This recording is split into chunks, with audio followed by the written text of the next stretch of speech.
T20 ലോകകപ്പിൽ Indian playing 11-ൽ കയറിപ്പറ്റുകയെന്ന Malayali താരം സഞ്ജു സാംസന്റെ പ്രതീക്ഷകൾക്ക് വൻ തിരിച്ചടി. രാജസ്ഥാൻ റോയൽസ് ടീമിനൊപ്പം IPL-ലെ അവസാന മത്സരങ്ങളിൽ ബാറ്റിംഗിൽ തുടർച്ചയായി ഫ്ലോപ്പായതോടെയാണ് അദ്ദേഹത്തിന്റെ ലോകകപ്പ് മോഹങ്ങൾക്കും മങ്ങലേറ്റത്. ഋഷഭ് പന്ത് ഇന്ത്യയുടെ ഫസ്റ്റ് ചോയ്സ് വിക്കറ്റ് കീപ്പർ സ്ഥാനം ഏറെക്കുറെ ഉറപ്പിക്കുകയും ചെയ്തു.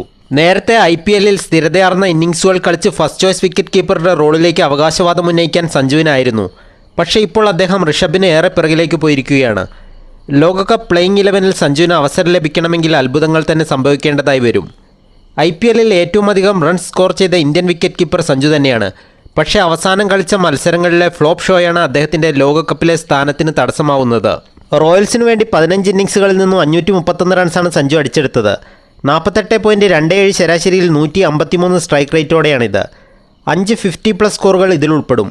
ഒരു സമയത്ത് 65-ന് മുകളിൽ ശരാശരി അദ്ദേഹത്തിനുണ്ടായിരുന്നു. എന്നാൽ അവസാനമായി കളിച്ച മത്സരങ്ങളിലെ മോശം പ്രകടനങ്ങൾ സഞ്ജുവിൻ്റെ ശരാശരി 50-ന് താഴെ എത്തിക്കുകയായിരുന്നു.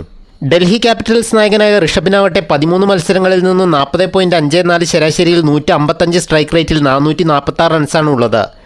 3 50കളാണ് അദ്ദേഹത്തിന് സ്വന്തം പേരിൽ കുറിക്കാനായത്. റൺസിൻ്റെയും 50കളുടെയും എല്ലാം കാര്യത്തിൽ സഞ്ജുവിനേക്കാൾ പിറകിലാണ് ഋഷഭ് എന്നത് ശരി തന്നെയാണ്. എങ്കിലും ലോകകപ്പ് പ്ലേയിങ് 11-ൽ മേൽക്കൈ ഋഷഭിന് തന്നെയാണ്.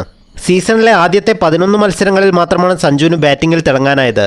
11 മത്സരങ്ങളിൽ നിന്നും 67.28 ശരാശരിയിൽ 163 എന്ന കിടിലൻ സ്ട്രൈക്ക് റേറ്റിൽ 471 റൺസ് അദ്ദേഹം അടിച്ചെടുത്തിരുന്നു.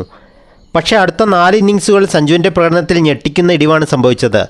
15 എന്ന ദയനീയ ശരാശരിയിൽ വെറും 60 റൺസ് മാത്രമേ അവസാനത്തെ 4 ഇന്നിംഗ്സിൽ നിന്നും അദ്ദേഹം നേടിയിട്ടുള്ളൂ. 103 എന്ന മോശം സ്ട്രൈക്ക് റേറ്റിലാണിത്.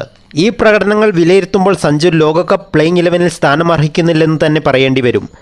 സഞ്ജുവിൻ്റെ മോശം ഫോം മാത്രമല്ല, വേറെയും ചില കാര്യങ്ങൾ ഋഷഭിന് പ്ലേയിങ് 11-ൽ മുൻതൂക്കം നൽകുന്നുണ്ട്. ഇടംകയ്യൻ ബാറ്റർ ആണെന്നതാണ് ഋഷഭിൻ്റെ ഒരു പ്ലസ് പോയിന്റ്. വലംകയ്യൻ ബാറ്റർമാർക്ക് ആധിപത്യമുള്ള ഇന്ത്യൻ ബാറ്റിംഗ് ലൈനപ്പിന് കൂടുതൽ ബാലൻസ് നൽകാൻ ഋഷഭിന് കഴിയും. നിലവിൽ 5-6 സ്ഥാനങ്ങളിൽ ബാറ്റ് ചെയ്യാൻ സാധിക്കുന്ന വിക്കറ്റ് കീപ്പറെയാണ് ഇന്ത്യക്ക് ആവശ്യം. ഋഷഭ് IPL-ൽ കളിച്ചതും ഈ പൊസിഷനിലാണ്. ഇതും അദ്ദേഹത്തിന് മേൽക്കൈ നൽകും. സഞ്ജു ആകട്ടെ റോയൽസിനു വേണ്ടി 3-ാം നമ്പറിലാണ് സീസണിൽ ബാറ്റ് ചെയ്തത്.